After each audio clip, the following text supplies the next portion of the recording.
Direction la Finlande à présent pour le troisième volet de notre feuilleton de la semaine. Bien loin de leur lit d'hôpital, les enfants de l'association Louis Carlesimo poursuivent leur voyage. Découverte aujourd'hui des rennes, fidèles compagnons du Père Noël, dans leur habitat naturel. Louis Simondet avec Tania Watine et Nathalie Gallet.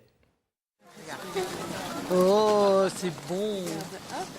Dans cette ferme d'élevage de rennes près d'Inari, bien au-delà du cercle polaire, les enfants de l'association Louis Carlesimo continuent leur découverte de la Laponie. Et dans ces contrées, on finit toujours par croiser cet animal. Il est très beau là. Tout le monde est autour de lui parce qu'il est beau.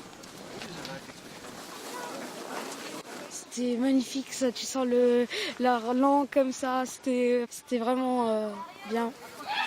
Pour les enfants, cette journée est un plongeon dans la culture lapone. Tu vas lancer ton bras, quand ton bras il arrive ici, t'arrêtes et tu donnes un petit coup de poignet. La journée Et passe surtout, tu regardes l'animal. et l'hôpital s'est éloigné un peu plus. Ça, c'est attrapé? C'est attrapé.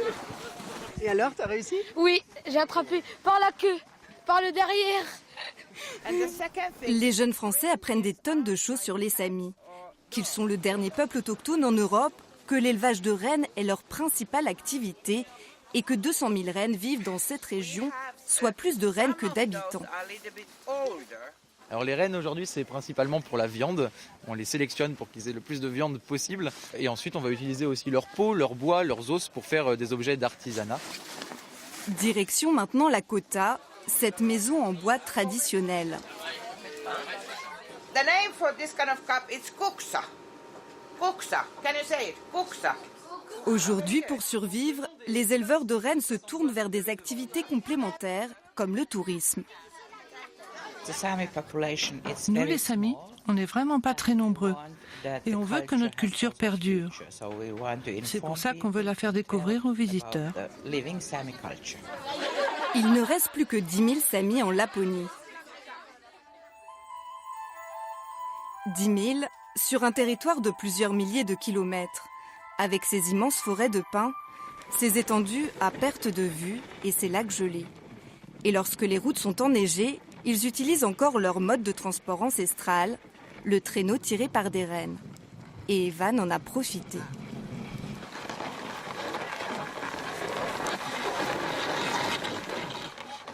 En fermant les yeux, 2-3 secondes, on a l'impression d'être habillé tout en rouge avec sa hotte et que les rennes vont partir voler pour nous emmener distribuer les jouets aux enfants. Le Père Noël, justement. La nuit commence doucement à tomber sur Inari. Et il arrive. Comment allez-vous? Ça va. Alors, Il n'a pas la même voix. Il n'a pas la même voix. Ilta pitkä on, taival valoton, Petteri vois nenässään. Et après, vous faites la place pour les autres qui n'ont pas pu y aller. Aujourd'hui, il n'a distribué que des chocolats, mais il reviendra.